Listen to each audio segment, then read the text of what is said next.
Salut à tous, nouvel épisode de la JDR Academy. On continue Monster of the Week avec Valkan. Ouais, salut à tous. Donc Monster of the Week, version mystère de Paris. Valkan, rappelle-nous un peu ton personnage. Alors, j'incarne Luc Lacroix, un magicien détective qui était parti pour enquêter sur un mystérieux double meurtre au Père-Lachaise. Ce qui s'est passé ensuite, c'est que arrivé là-bas, une sorte de créature a commencé à mettre le chaos dans Paris, à renverser des voitures, tuer des gens, etc. Donc je l'ai poursuivi, je me suis pris un coup, j'ai commencé à enquêter sur les choses et il s'avère que les créatures impliquées semblent être des écorchés de Fragonard du musée de l'école vétérinaire. Tout à fait. Semblent avoir été animés grâce à une magie nécromantique. J'ai commencé à enquêter un petit peu, j'ai été contacté par la secte du bambou blanc et Oui, et, c'est oui. bien le nom. Et du coup ils m'ont aiguillé sur des tunnels qui passent sous Paris. Arrivé là-bas, je me suis confronté à une tribu, les Parisis, une ancienne tribu qui vivait dans la zone et qui sont maintenant sous la ville, complètement troglodytes, qui m'ont, orienté vers le quartier des grands voisins, puisqu'il paraît qu'il y a du mouvement et du grabuge là-bas. Donc je m'y suis rendu. Mouvement de foule, les gens fuient, Oui, il y a quelque je chose. cours pour voir ce qui se passe, on me dit n'y allez pas. Donc du coup je me précipite, je descends dans les anciens couloirs de l'hôpital en mode Silent Hill et je tombe nez à nez face à quelque chose.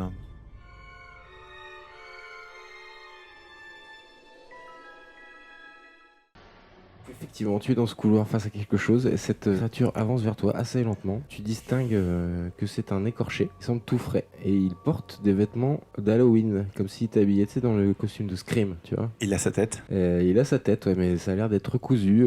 Ah. Ça a l'air assez dégueulasse. Hein. D'accord. C'est un écorché tout frais en fait. D'accord, ok. Je regarde un petit peu autour de moi. Est-ce que je vois... Il y a encore des circuits électriques, des lampes et ce genre de choses ? Oui, Ok. oui, il y a tout ça, ouais. Parfait. Bah, je vais pas attendre et je vais directement envoyer une énorme décharge électrique grâce à ma magie dans les dents de l'écorché. C'est un jet plutôt de casser la gueule ou de magie? Là, c'est casser la gueule. ouais. Là, c'est l'utilisation pure et dure de ma magie de Ok. combat. Donc c'est 2d6 plus coriace. Voilà. Donc au niveau des consommables, bah, du coup, je vais utiliser Ah oui. la lampe au-dessus de lui. D'accord, ouais. Il va Ok. péter. Et, au niveau du focalisateur, donc je vais poser la main sur le mur pour me focaliser en fait sur le circuit électrique. Ouais, Ça, ok. j'imagine bien l'interrupteur avec le fil qui remonte Ça va. à l'ancienne. Et au niveau des gestes, je fais de grands gestes avec ma main gauche, alors que ma main droite est posée sur la gaine et sur l'interrupteur. Je fais des grands gestes avec ma main gauche pour attirer les énergies magiques sur la lampe et les faire s'écraser ensuite sur l'écorché. D'accord. Donc Vas-y. ça c'est la théorie. Maintenant, passons à la Vas-y, pratique. c'est On plus lance sur les coriace. dés. Eh bien, c'est un 12. Ah oui, bien joué. Donc, sur un 10 plus, donc tu choisis un effet supplémentaire. Mon effet, donc c'est la décharge qui fait Ouais. 2 dégâts magiques proches. D'accord. Donc c'est bruyant aussi, donc il y a une grande déflagration d'éclairs avec la lampe qui explose. Et comme c'est de la foudre, je rajoute plus 1 de dégâts et sanglant. Donc ça fait 3 dégâts sanglants et tout ce que j'ai dit. Et il y a des arcs électriques dans tout le couloir. La décharge électrique est tellement puissante, ça fait cramer tout le circuit électrique du bâtiment, bah, ça c'est sûr. Elle se prend ces décharges électriques et c'est comme si elle fond en fait. D'accord. La créature fond et des parties se mettent à brûler. Elle se réduit comme peau de chagrin au milieu de ce couloir. Il reste comme s'il reste plus que le torse et un bras et la tête, tu vois, qui sont pas encore fondus. Dans cette résine, et c'est un mélange de résine et de sang, D'accord. et de tripes. Commence à sentir très mauvais. Mais en tout cas, tu as réussi à empêcher l'attaque. Tu as arrêté la créature. D'accord. Je suppose que c'est plus trop identifiable. La personne qui était à l'origine de... Ah oui, tu regardes attentivement les restes de cette créature et tu comprends que c'est un écorché tout frais, comme s'il avait été fait la Donc, veille en fait. Il y a quelqu'un qui a repris les notes de Fragonard pour refaire des écorchés du coup. Peut-être. Ok, donc si la créature est là, je vais continuer et voir d'où elle venait en fait. Tu continues à avancer dans les couloirs et tu tombes sur un labo qui a l'air d'avoir été utilisé récemment. Il y a des grands sacs de graisse de cochon, il y a tout un établi avec des outils, des peintures, des scalpels, ce genre de choses. D'accord, ok.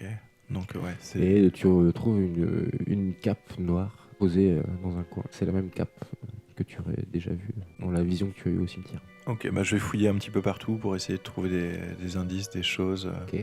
Je suppose qu'il a pas laissé l'étiquette de son pressing sur sa cape, mais C'est enquêté sur un mystère alors peut-être. écoute, je crois que c'est ça. Et ben heureusement que j'ai fuité parce que sinon ça me fait... Donc là je Peut-être. suis à 7 tout pile Je vais poser une question. et j'ai ma question magique. En plus. Quelle magie a été utilisée ici ? C'est de la nécromancie. la même chose que la dernière fois que j'ai senti. Oui, mais c'est... Alors, si on peut estimer que ça comme ça, c'est comme si c'était de la magie moins... C'est pas exactement la même chose que ce que t'as vu la première fois, même si c'était un nécromancien. D'accord, Comme si c'était une autre personne qui l'avait fait, en fait. D'accord, là c'est un peu moins précis, c'est un peu comme une expérience, quoi. C'est ça. Comme si Plutôt de l'expérience, effectivement. Entre l'expérience scientifique et l'expérience magique. Merde, comme ça, j'avais déjà 2 écorchés, un nécromancien, maintenant il me faut 2 écorchés, un nécromancien, un apprenti nécromancien et des écorchés tout frais. Ça commence à faire... commence à y avoir du monde là-dedans. Hein. Oui, mais t'es tout seul, rappelons-le. Oui, bah... Et donc ça, c'est une question gratuite que tu peux poser en tant que magicien. Eh bien, je vais poser la question, y a-t-il quelque chose de caché ici, puisque c'est ce que je cherche.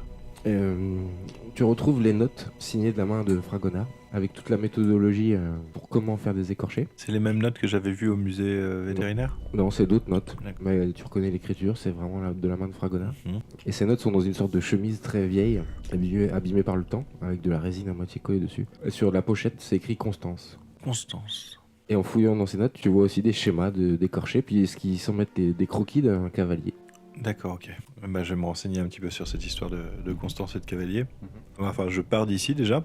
Ok, tu croises la police en sortant, mais merde. ça te dit rien. Non, ils te laissent sortir. Ah bon ? Juste qu'ils arrivent sur les lieux au même temps où toi tu sais. Ah d'accord, ok. Ils ont été alertés sur Je pense à mettre une fausse moustache.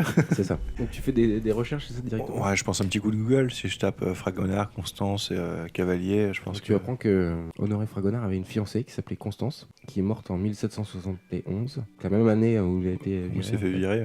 Elle est morte d'une pneumonie foudroyante. Et tu retrouves même quelqu'un, en tout cas un historien, qui dit qu'elle aurait même fait promettre à Fragonard de continuer son œuvre malgré tous les candidatons qu'il y a eu sur son compte, et qu'il ne devait pas, que c'était un grand artiste qu'il ne devait pas abandonner malgré son renvoi de l'école vétérinaire pour ses travaux. D'accord. Il n'y a pas d'autre chose, des rumeurs, des trucs Il y a des rumeurs parce qu'il y a Claude Borgella. Est mort en 1771, c'est la même année que tout ça. Et certaines personnes auraient dit que c'était un meurtre.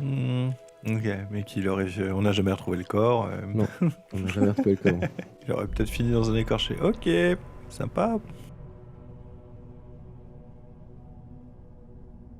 Qu'est-ce que tu comprends de l'histoire à ce moment-là ? À ce moment-là, qu'est-ce que je comprends de l'histoire ? Alors, il y a quelqu'un qui a réanimé les écorchés. A priori, une deuxième personne qui commence à en créer. Au niveau des écorchés, donc, il y a une histoire ancienne avec Fragonard et je pense Claude Borgella. Et Borgella a dû servir donc, pour le cavalier ou pour Jason. L'homme à la mandibule. L'homme à la mandibule. Samson, excusez-moi. Et donc du coup, Fragonard utilisait réellement des cadavres pour faire ses écorchés. Et là, je ne comprends pas pourquoi, dans quel but les gens réaniment ces écorchés. Mais en tout cas, ça pue la nécromancie, donc ça, il faut y mettre un terme. Donc maintenant qu'il y a cette histoire de Claude Borgella, écoute, je crois qu'il va falloir que j'aille braquer les archives de l'école vétérinaire. Ok, faisons ça. À un moment... Tu vas de nuit ? Ouais. Ok, on dit que ça, tu agis sous la pression alors, c'est parti ? Ouais, bah écoute... On résume ce peut-être une petite... ce braquage. Ouais, pas d'évaluation de situation qui craint. Je te propose un process. Les archives, c'est grand, il va y avoir plein de choses, donc il va me falloir du temps. Donc il faut désactiver les alarmes. Donc je vais faire griller le PC sécurité, je pense. Ouais, ok. Ou je vais le déconnecter, je sais pas comment, mais bon, de toute façon, il y a un moment ou un autre, il y aura les alarmes qui s'enclencheront. Mais... D'ailleurs, je vais laisser des traces pour qu'ils s'orientent plutôt sur le musée. Ils vont croire que c'est un deuxième cambriolage du musée. Ok, ça me paraît bien. Et moi, ça me laissera le champ libre pour aller dans les archives. On dit que c'est un agir sous la pression, vas-y. Ok. 5. 5 ? Ah. Tu veux utiliser un point de chance ou pas ? Non, on va voir ce que... C'est l'échec alors. 5, c'est l'échec. La situation dérape.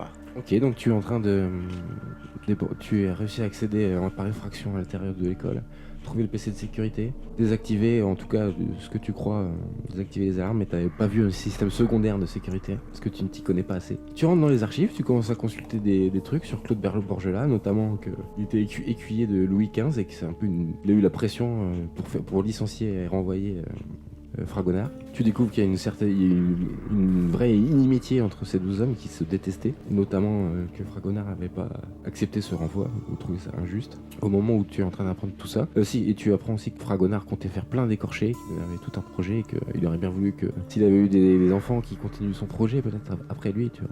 Et quand tu es en train de chercher tout ça, tu n'as pas fait attention, mais tu te retrouves avec 5 flics qui rentrent dans les archives, qui te braquent tous en même temps avec des lampes torches, qui te disent haut les mains. Je lève les mains en l'air et je crie pas de problème. Et Qui te laisse embarquer du coup. Non, en levant les mains en l'air, je fais. Ah, tu refais ton coup de. Non, je vais faire autre chose. Je vais, si tu le permets, utiliser la magie pour faire une chose qui dépasse les limites humaines. C'est-à-dire que je vais utiliser la magie pour ne plus refléter la lumière et donc devenir invisible. Eh bah, vas-y, je te parle. Tu peux connaître ce genre de passe-passe. Non, t'es bon en bizarre. J'annonce un 8. Ouais, donc ça y est, ça se passe, mais il y a un petit peu pas. Ça se passe, mais il y a un petit peu pas. D'un coup, donc tu lèves les mains au-dessus de ta tête, tu déclenches un effet magique. Et effectivement, tu sembles être invisible aux yeux des flics qui te cherchent, qui tournent la tête dans tous les sens, qui te cherchent, t'en profites pour t'éclipser. Ouais, courir, un 8. Pour courir, ouais. Et juste en sortant du bâtiment, tu tombes nez à nez avec Nicolas Kame, l'assistant du musée, qui est là, c'est pas pourquoi, et qui te voit. Qui tombe face à face avec toi et qui t'arrête en fait, qui te met les mains pour arrêter ta course. Ok, bon, il est là, il me voit, clairement c'est pas normal. Donc lui, je lui crame. Pas de pitié, je lui mets une grande décharge histoire qu'il tombe KO. Vas-y. Et je le tire dans un buisson histoire qu'on ait une petite discussion. Casser la gueule, vas-y. Donc du coup là j'ai pas trop de...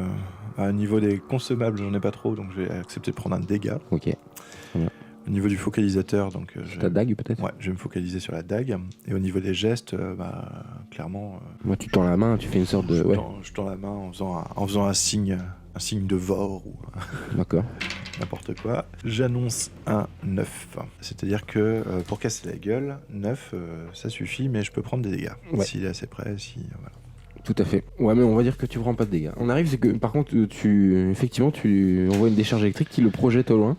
Tu vois que les flics ont entendu du bruit, donc ils sont en train de courir derrière toi, donc t'as pas vraiment le temps de faire autre chose. De le choper. Voilà, et puis, tu préfères t'enfuir. Ouais. Donc t'as pris un dégât à cause de ton pouvoir. Ouais. Et ce Nicolas aussi. J'ai la main qui fume et qui commence à saigner. Okay. Tu te retrouves dans la rue, tu continues à t'enfuir. Ouais, je me retrouve dans la rue, je continue à m'enfuir jusqu'à ce que... Ouais, tu disparaisses au... Ouais, ou j'essaie de me planquer dans une ruelle ou je monte dans un bus. Un octilien qui rentre sur Paris. Ok. Ouais, effectivement, tu te noies dans la foule, tu disparais dans la foule. Et ta direction, du coup, tu retournes à ta boutique, qu'est-ce que tu comptes faire ? Je retourne à ma boutique, oui, pour avoir accès à Internet et puis pour chercher des infos sur Nicolas Kane. Ok. Quand tu arrives devant ta boutique, tu reconnais Aurel, l'initié. Il est avec deux autres mecs qui sont un peu dans le même genre. Ils t'attendent devant ta boutique en fait. Et ils sont ravis de te voir. Hello. Ah on t'attendait justement, on a essayé de frapper mais ça répondait pas. Vous pouvez envoyer des textos, ça vous éviterait d'attendre. C'est vrai, on aurait pu envoyer des textos, mais là on est très pressé. Faut que tu viennes avec nous, il y a une attaque là. Ah, je vous suis, ouais. Ils te font monter dans une voiture. Je récupère juste un truc. Ok, oui. Ouais, je prends une lampe torche et des piles. D'accord. Tu récupères ta lampe torche, ils te font monter dans une 205 noire. Et dans la voiture, Aurel t'explique qu'il est avec ses deux collègues. Il y en a un qui s'appelle Hiver, enfin qui se fait en tout cas surnommer Hiver. L'autre qui se fait surnommer Avril, comme le mois d'avril. Il te présente, il dit que c'est des initiés et c'est des hommes très forts. Donc oui, il y a une attaque. Apparemment, une des créatures qui aurait attaqué, d'après nos sources, qui aurait attaqué dans le cimetière, serait en train de commettre un autre meurtre dans un squat du 19e arrondissement. D'accord, ok. Il faut qu'on intervienne tout de suite. Ok, vous avez de quoi faire du feu ? De l'essence, des briquets, des trucs dans le genre ? On a ça, ouais. Parce que, a priori, leur vulnérabilité, ça serait ça. Ok.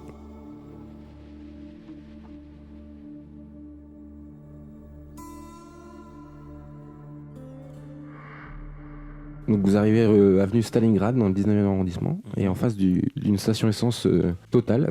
En face il y a un parking. Cette pub. Ouais, il y a un parking et à l'accueil du parking il y a un vieux monsieur indien qui est là, qui est le gardien du parking, qui vous voit passer. Et eux ils se cachent pas, les initiés. Ils ont sorti leurs armes et ils descendaient à pied dans le parking. Il te dit de les suivre. Aurel te dit de les suivre. La fausse moustache. Non, je les suis, ouais. Et le gardien, il vous voit arriver, il fait semblant de tourner le regard, comme s'il vous avait pas vu. Ouais, donc vous êtes dans un parking souterrain. D'accord. D'après le plan que tu vois à l'entrée, il y a 4 sous-sols. Aurel t'explique que c'est un parking, mais c'est surtout un squat, avec plein de junkies défoncés au crack, des SDF qui vivent là, délaissés pour compte en fait. D'accord, ok.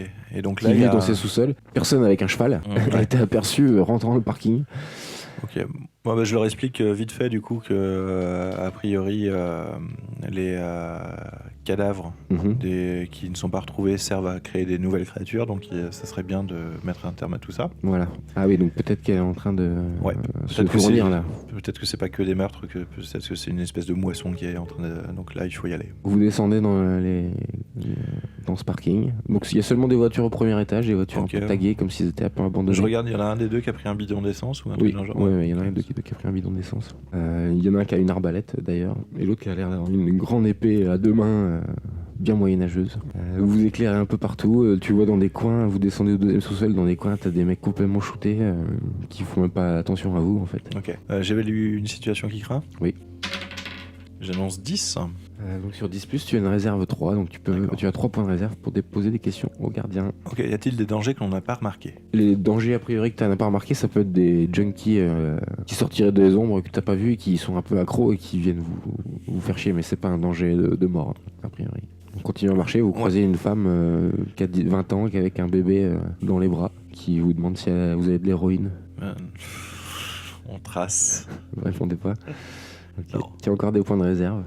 Tu as encore des réserves, je crois. Ah ouais, mais justement, j'attendais face à j'attends de voir plus. Au 3e sous-sol, ça a l'air d'être entre guillemets plus aménagé. Il y a des tentes quechua un peu partout. Tu vois, il y a des sortes de bidons avec des feux. D'accord. Des gens qui sont autour en train de se réchauffer ou faire cuire des marrons.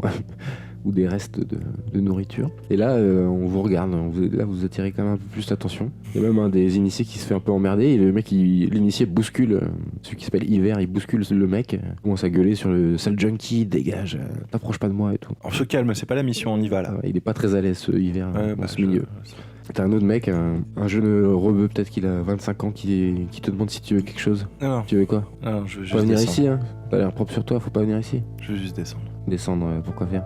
Tu verras. T'es avec la femme tout à l'heure? La femme bizarre, hein. Raconte-moi tout. Voilà, défoncée, la meuf complètement défoncée qui est passée tout à l'heure. Elle est tellement défoncée qu'on voit ses os, quoi. Enfin, elle a plus que la peau sur les os. J'ai jamais vu une femme dans un état comme ça.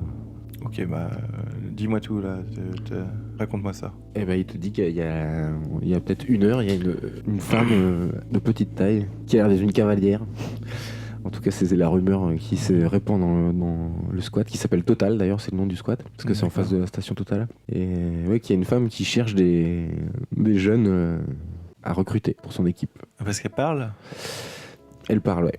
Oh merde. Il y a des gens qui l'ont suivi? Ouais, le petit groupe qui l'ont suivi. Elle a promis du crack à tout le monde, je crois. Ok, bon, les bambous là, on accélère. Ok, vous descendez au dernier sous-sol. Et il y a des cris, vous entendez des cris qui viennent de ce sous-sol. Bah, on court. À l'entrée du sous-sol, il y a un cheval écorché qui attend, très calme, qui fait même pas attention à vous. Et au loin, tu distingues le cavalier, qui est entouré d'une dizaine de junkies ou de SDF. Et au milieu de ça, elle est en train de... Il y a un mec à genoux et elle a la main posée sur lui, comme si la résine coulait de ses doigts. Et elle se met à recouvrir tout le mec. Ok, alors j'ai toujours... Ça a l'air de faire mal. J'ai toujours 2 points de réserve. Quelle est la meilleure façon pour moi de protéger les victimes? La meilleure façon de protéger les victimes, c'est de les faire fuir. Hein. C'est qu'ils ne restent pas là, parce qu'ils vont tous y passer. Ils ont l'air comme un peu hypnotisés, tu vois. Il faut que j'arrive à les éloigner de ce truc-là. Ouais. Ok, je vais tenter quelque chose. Il me dira si ça doit être manipuler quelqu'un. Je vais hurler un truc du genre: Hey, il y a un mec qui distribue du crack gratuitement au premier étage. Ouais. Attends. C'est avec mon charisme de fou. C'est un échec? J'ai fait 2. Ah ouais, bah joli échec. Ah ouais. Tu veux utiliser ta chance? Non, toujours pas. T'es sérieux? Si, quand même. Là, j'utilise ma chance. Là, très bien, excellent choix. Excellent choix, Luc. Merci. Contre toute attente, ça fonctionne. Hein. Il y a les junkies. Ah quoi, la drogue gratuite. Ils se mettent tous à partir et il reste plus que le cavalier.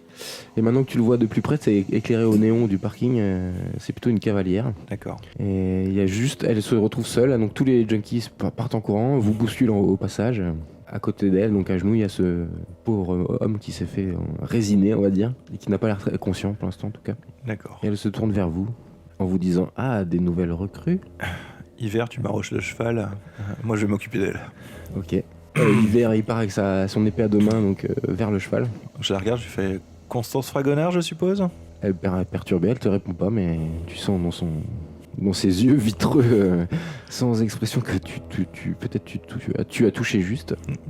J'aurais quelques questions à vous poser. Elle a une voix très très très douce. Je vous écoute, monsieur. Connaissez-vous l'identité de l'homme qui était là quand vous vous êtes réveillé? Quel homme?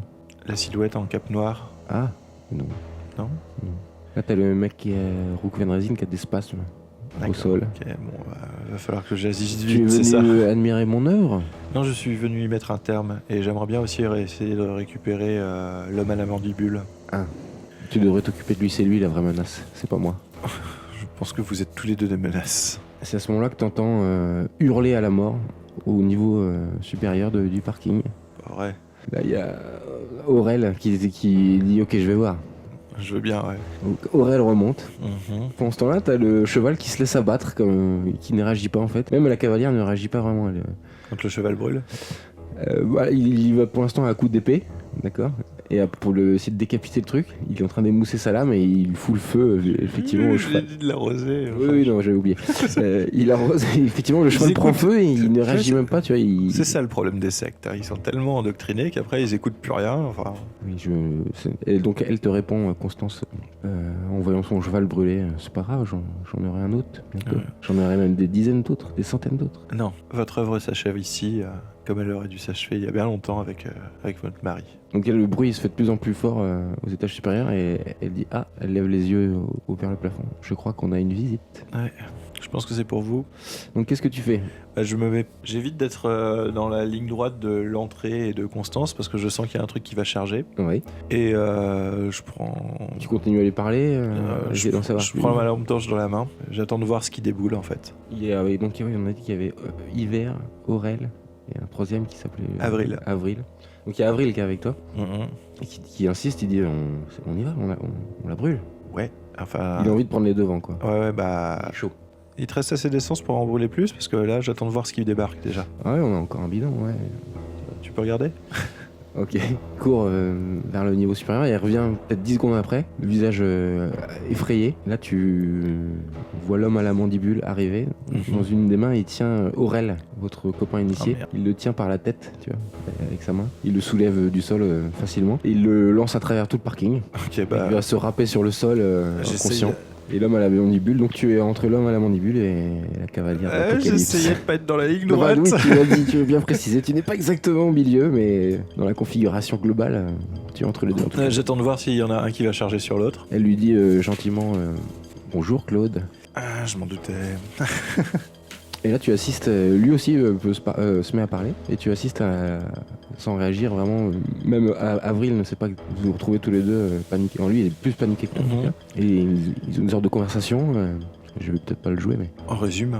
Ouais, en résumé, tu comprends que qu'ils sont ennemis, qu'ils sont l'un contre l'autre et que Constance veut continuer l'œuvre de Fragonard et que Claude veut le terminer. Claude veut la terminer et que du coup, qu'il est lui une création pure créée par la haine, alors qu'elle c'est une création d'amour et qu'ils sont par la force des choses opposés et qui sont là pour s'affronter. Et vu leur puissance, c'est elle qui le dit, elle sait très bien que leur combat peut durer des millénaires. Mais contre mon armée, tu ne pourras rien, Claude. On va faire en sorte que non. Et donc là, c'est là j'utilise ma lampe torche pour lui envoyer un éclair À la cavalière ou à la cavalière. à l'homme. Ok, vas-y. Parce que moi, je suis assez du côté de Claude. Finalement Bah écoute, s'il veut mettre fin aux agissements de Fragonard et arrêter de créer des écorchés, moi je suis plutôt de son côté. Hein. Mais il est lui-même un écorché. Faudra peut-être le gérer plus tard, quoi. Il va peut-être demander lui-même à mourir parce que tu penses j'en sais rien. J'espère surtout en fait. On va voir. 8 avec ma décharge d'éclair. Ah oui. À 8, c'est que tu prends aussi des dégâts, hein, c'est ça le. Ouais. Donc tu fais combien de dégâts on a dit Enfin, Tu fais 2 dégâts plus. 3 dégâts au 3 total. dégâts, ouais. C'est fort quand même. 3 dégâts qui sont sanglants, magiques, proches, évidents et bruyants. Donc une nouvelle fois de plus, les néons ne résistent pas à ton pouvoir. Non, la lampe torche, c'est ce coup-ci. Oui, mais bon, ça crée Ouais. l'impact électronique fait péter les néons. Elle se prend une décharge, elle est projetée au sol. Mhm. Oui, mais là, j'en profite pour dire Claude, à vous. Claude, il s'approche de toi, et en te disant, en te faisant un signe de tête, comme s'il te remerciait. Et il va vers la cavalière, armé de sa mâchoire d'âne. Tu laisses faire? Bah ouais. Là, il y a Avril, il te demande s'il faut intervenir, enfin d'un regard, tu vois. J'ai fait, tu, attends. tu lui mets la main devant lui, non, laisse faire. Et il y a Claude. Je regarde, je fais, occupe-toi d'Aurel. Oui. Il court vers Aurel, effectivement. Il y a donc ce Claude qui commence à marteler à coups de mâchoire d'âne la cavalière. Qui commence à la briser en morceaux, en fait. Et moi, je vais récupérer un bidon d'essence, s'il y en a encore. Bah oui, il t'a laissé le bidon d'essence avant de s'occuper d'Aurel. Il ne reste plus qu'un, quoi. Et je vais essayer d'asperger les deux. Ok. C'est plus de l'agir sous la pression, ça. Je pense, ouais. Vas-y. Restez cool. Restez bien cool. Ah oui. Putain, non. Je fais 6. 6, c'est un échec. Ouais. En cas d'échec, à moins que tu aies encore envie de dépenser un point de chance, hein, mais... Ouais, non. Non, tu laisses tomber. Alors, c'est pas grave. Ok, donc tu t'es mis à une distance raisonnable pour les asperger. Tu lances avec ton bidon, tu fais des va-et-vient pour asperger, quoi. Et comme l'impression que le bidon m'échappe des mains. Non, tu arrives à mettre le bidon, mais tu passes pas inaperçu. Hein. Ouais. Même si tu vois que la cavalière apparemment ne va plus être un danger, l'homme à la mandibule se tourne vers toi et te balance un gros coup de mâchoire qui te fait voler à travers la pièce. Tu prends 3 dégâts parce qu'il a une force surnaturelle. -1 avec mon. Oui, t'as une armure, magique, donc tu prends 2. Mais je passe quand même je suis à 4 points de dégâts, donc je suis instable. Ah ouais, mes blessures peuvent s'aggraver à tout moment. C'est ça, les blessures instables, tout à fait. Donc là, tu prends un sérieux choc, tu dois avoir au moins 2-3 côtes cassées, tu le sens. Ouais. T'as été projeté contre un pilier du parking. T'es toujours conscient. Mais il m'en veut, parce que c'est quand même une deuxième fois que je me prends un coup de mâchoire. Là. Tu vois que Hiver est en train de traîner Aurel pour le faire sortir. Il te dit il est gravement blessé, il faut le faire sortir d'ici, quoi. Et il y avait Hiver, le sang aux lèvres, je dis ouais, vas-y. Et Hiver, à ce moment-là, revient. Vous étiez 4 quand même, ne l'oubliez pas. Avril. Avril s'occupait d'Aurel et Hiver revient, du coup. Hiver revient, voilà. Moi, je pensais que s'il était pas revenu, c'est parce qu'il s'était fait bouffer. Ah oui, c'était pas mal aussi. Je sais pas. Hiver revient, il est le bras en sang, disloqué. Il est il s'est sûrement pris un coup à l'étage supérieur. Il te voit, il dit ça va aller. Qu'est-ce qu'on fait? De l'essence. Je trouve de l'essence. J'essaie de me relever en disant ça. On en a d'autres dans la voiture. On a des bidons dans la voiture. Il faut plus d'essence. Évite le gros. Okay. Donc il aide Avril à porter Aurel et ils sortent du sous-sol du parking. Tu te retrouves seul. Avec la cavalière est en petits morceaux, a priori. Ouais, et la mandibule a fini son travail. Il se tourne vers toi. Il faut que ça cesse, Claude. Quoi? C'est le travail de Fragonard. Il faut que ça cesse, Claude. Vous n'êtes plus que le travail de Fragonard. Oui, mais je suis en vie, maman. Ce n'est pas une vie, Claude. Laissez-moi partir. Non. Il commence à marcher vers la sortie. Je ne peux pas. Est-ce que j'ai réussi à lui Oui, mettre tu as de mis l'essence? de l'essence, ouais. J'essaie d'appeler à la foudre pour que ça prenne feu, quoi. Ok. Parce que j'ai peut-être un briquet sur moi, mais... Aussi, t'as dit que tu fumais avant tu dois avoir un briquet. Ouais, je sais pas ce qui serait le plus efficace. Bah là, il a de l'essence, donc autant le brûler. Ouais. Je me suis dit qu'avec la foudre, ça allait peut-être ah oui, ça prendre peut... feu. Remarque, c'est vrai, t'as raison. Bah fais comme tu le sens. J'ai peut-être plutôt de la foudre. Ouais.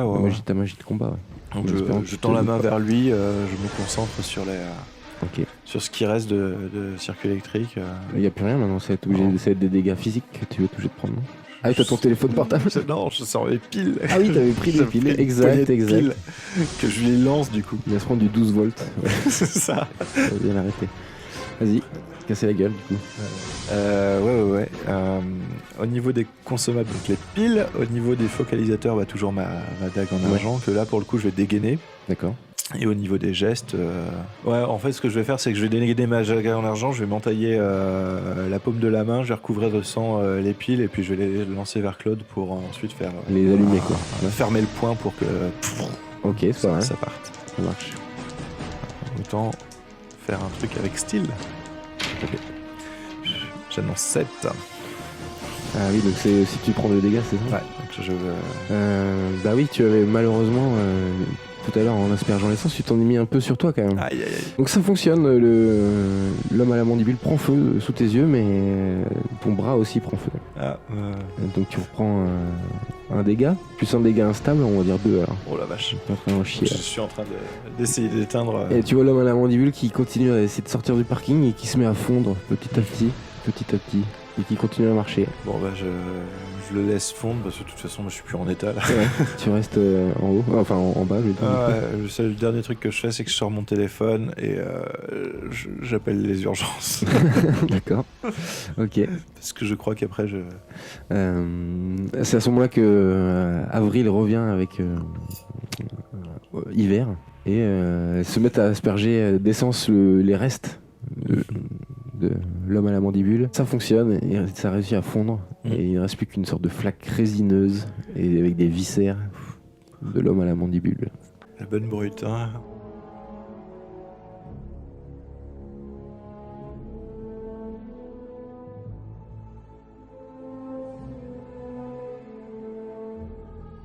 Les urgences arrivent. Les initiés se sont enfuis, t'ont laissé là à trouver une explication. Ah ouais, pas de soucis. De toute façon, on me posera une explication quand je me réveillerai de mon coma parce qu'il me reste un point de vie. Ah oui. Très bien. Donc tu es au fin fond du parking, tu viens de voir la créature brûler et c'est à ce moment-là que tu tombes inconscient. Dans ton coma, dans ton inconscience, tu as des sortes de visions. D'accord. Comme si tu revois ces écorchés, comme si tu imaginais la création par Fragonard de ces écorchés, tu le vois fabriquer, parce que tu avais vu des images, des photos de Fragonard ou des illustrations. Ouais, donc tu arrives à te le représenter, à voir comment il a construit, fabriqué ces écorchés. Ah, j'avais lu toutes les notes aussi. T'avais lu tout ça, ouais. Comme si ça te travaillait dans la nuit, puis t'as des visions d'immeubles, de grands immeubles modernes, qui sont sûrement des immeubles de la Défense. D'accord. À Paris. Et là tu te réveilles, t'es dans un lit d'hôpital. Une infirmière arrive, et constituée bandée de partout. Elle dit ça, monsieur Lacroix? Vous vous retrouvez dans un parking. Ouais, je crois que je me suis fait agresser. Ah oui, c'est très dangereux, il faut pas aller là-bas, hein, vous savez. Oh ouais, mais je sais pas comment je suis arrivé là-bas. Donc Je crois qu'on m'a agressé dans la rue et qu'on m'a traîné dans le parking. T'es dans un demi-sommeil, l'infirmière s'en va. Quand tu rouvres les yeux, il y a le lieutenant de police du Père-Lachaise que tu avais vu au tout début. Monsieur Lacroix, bonjour. Bonjour. Qu'est-ce qui vous est arrivé alors? Je crois que je me suis fait agresser. Ah oui, j'ai appris ça, vous deviez venir au commissariat? Bah oui, j'attendais votre appel. Je vais essayer de vous appeler, vous n'avez pas répondu. Hein. Désolé. Là tu constates que ton téléphone est posé, mais cassé, hein, bien sûr. Donc c'est pour ça que tu n'as pas reçu son appel. Non mais je crois qu'on a dû me taper sur la tête dans la rue et on m'a traîné dans le parking, je vois que ça. Il te pose plein de questions sur tes activités, il te trouve suspect. Et... je tiens une boutique d'arboristerie à côté de Colonel Fabien. Bon là je vais vous laisser un peu de repos, vous n'inquiétez pas, mais il faut absolument qu'on se revoie, monsieur Lacroix. On creuse tout ça. Ok. Je vous fais confiance. Écoutez... C'est quoi l'adresse de votre arboristerie? Tu lui donnes? Oui, je lui donne. Ok, donc là, d'après les médecins, tu as au moins 15 jours d'hôpital. Ça m'étonnerait qu'il fasse la différence entre une langue de canard et une langue de fée, quoi. Et en fait, tu auras sûrement de la rééducation parce qu'il y a une de tes jambes, un de tes genoux qui a été touché, une sorte de grosse entorse. Il va te falloir un peu de temps pour t'en sortir. Tu reçois une visite de Hiver qui te donne des nouvelles d'Aurel, qui lui aussi est au temple en train de se faire soigner, mais il n'est pas dans un hôpital normal, bien sûr. D'accord. Il a eu des graves blessures aussi, et il est toujours en coma, on ne sait pas s'il va s'en sortir. Ok. Donc ça se finit là, t'es dans ton lit d'hôpital, la caméra s'éloigne, vole au-dessus de Paris, et on arrive vers la Défense. Et devant la Défense, il y a Nicolas Keim qui travaille au musée Fragonard, qui est en bas d'une tour, qui regarde en l'air et qui entre dans le bâtiment. Et c'est une fin d'épisode de Monster of the Week. Voilà, merci à tous. Merci beaucoup. C'était cool. Très très cool. Tu as réussi à te débarrasser de ces 2 écorchés. Ouais, au péril de ma vie. Oui, c'est ça, c'est bien. Te filer un point de vie, c'est propre. Ah oui, là c'était un travail bien fait. Alors il y a un système de points d'expérience, mais on le fera, je pense, entre 2 parties. On va pas le faire dans le podcast en tout cas, mais on vous le racontera plus tard. C'est une série de questions. Voilà, il y a une série de questions, en fait, à la fin d'un mystère, il y a une série de questions qui sont posées par le gardien aux joueurs, et si, en fonction de leur réponse, ils ont plus ou moins de points d'expérience pour acheter des améliorations. Voilà, merci à tous, mettez-nous des commentaires positifs si ça vous a plu, 5 étoiles sur iTunes, ce genre de choses. Des pouces bleus sur YouTube. Des pouces bleus sur YouTube, et on se retrouve très vite pour la suite de Monster of the Week. À bientôt. Salut.